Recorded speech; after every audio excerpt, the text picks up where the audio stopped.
সাংবাদিক বন্ধুরা, মিডিয়া কর্মী, ইউটিউবার্স, আমি সবাইকে আবারও শুভেচ্ছা জানিয়ে শুরু করতে চাই। আজকের প্রোগ্রামটা আমার খুবই ভালো লেগেছে, যেটা খুব ইনক্লুসিভ একটা প্রোগ্রাম আমার কাছে মনে হয়েছে।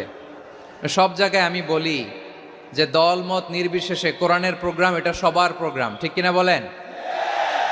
আমি খুশি হয়েছি যে আমাদের বিএনপির প্রিন্স ভাই ওনার পুরো টিম নিয়ে, জেলা বিএনপির টিম নিয়ে আমাদেরকে ফুল দিয়ে বরণ করেছেন। আমাদের সকলের প্রিয় আকন্দ ভাই বাংলাদেশ জামায়াত ইসলামীর পক্ষ থেকে পুরো টিম নিয়ে ফুল দিয়ে বরণ করেছেন। তার চেয়ে অবাক করা বিষয়, বৈষম্য বিরোধী ছাত্র আন্দোলনের ভাইয়েরা, প্রতিনিধিরা, তারাও এসে ফুল দিয়ে আমাদেরকে বরণ করেছেন।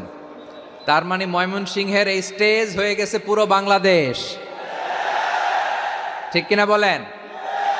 আমরা এরকম বাংলাদেশ চাই কি চাই না?